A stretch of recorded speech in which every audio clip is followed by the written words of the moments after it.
కొత్త గుర్రాలు తయారు చేశాం. ఈ గుర్రాలన్నీ కూడా రేపటి నుంచి పవన్ కళ్యాణ్ గారు కూడా పరిగెడుతూ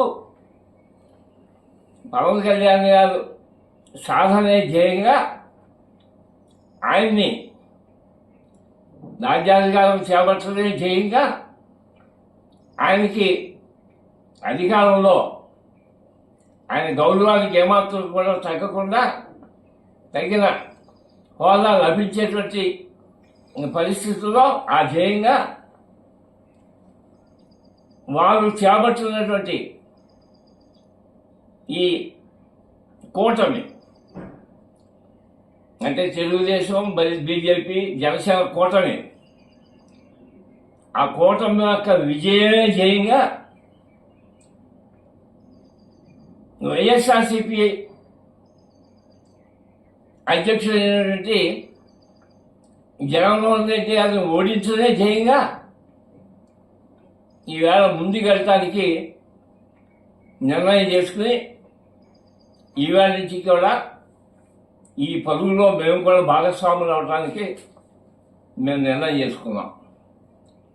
అంటే మా సంక్షేమంతో పాటు, నా సంక్షేమం అంటే చెప్పాను కదా, సంక్షేమం అంటే అనేక రకాలుగా ఆర్థికంగా అభివృద్ధి చెందడానికి కాపుల యొక్క అభివృద్ధిని కోరి వెళ్ళటానికి మాకు అంటూ కొన్ని ప్రణాళికలు ఉన్నాయి. వివిధ ప్రభుత్వాలు బీసీల యొక్క సంక్షేమం కోసం ఎటువంటి పథకాలు వేసుకుని ముందుకెళ్తున్నారో ఆ పథకాలన్నింటినీ కూడా కాపు కులస్తులు కూడా వర్తింప చేయాలనేటువంటి ఒక డిమాండ్ని కూడా ఈ మధ్య ముందుకు తీసుకురావడం జరిగింది. మేము ప్రకటిస్తూ మీ మేనిఫెస్టోలో పెట్టాలి, రేపు ఇచ్చిన ఎలక్షన్ మేనిఫెస్టోలో పెట్టాలనే నినాదం కూడా ఈవేళ మేము కాపు బద్య సంక్షేమ సమితి తీసుకున్నాం. సంక్షేమాన్ని వదిలిపెట్టకుండా ఇకపోతే రిజర్వేషన్స్ ఇష్యూ, కాపులకి రిజర్వేషన్స్ ఇష్యూ హైకోర్టులో పెండింగ్లో ఉంది, అది నడుస్తూ ఉంది. ఈవేళ రేపు మనకి వీలుగానే కాపులకి వీలుగానే నిర్ణయాలు జరుగుతాయనే ఆశతో మేము ఉన్నాం.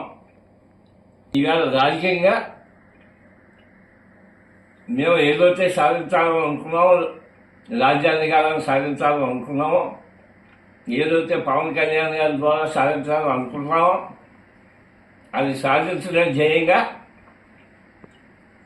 మా గుర్రాన్ని కూడా ఇంతవరకు పరిగెత్తించిన గుర్రాలు తాత్కాలికంగా ఆగినా కొత్తగా ఈవేళ ప్రకటించిన ఈ గుర్రాలన్నీ కూడా అతి వేగంతో పవన్ కళ్యాణ్ గారి వెనకాల పరిగెడతాయి. మేము అనుకున్నది సాధిస్తాం, పవన్ కళ్యాణ్ గారిని అధికారంలో తీసుకొస్తాం, కూటమి ప్రభుత్వం ఏర్పాటు చేసే స్టేజ్కి మేము తీసుకొస్తాం అని అభిలషిస్తూ ఈ రోజున మన జనరల్ బాడీ తీర్మానం ప్రకారంగా ఏదైతే ఎగ్జిక్యూటివ్ కమిటీ అంటే మన గుర్రాలు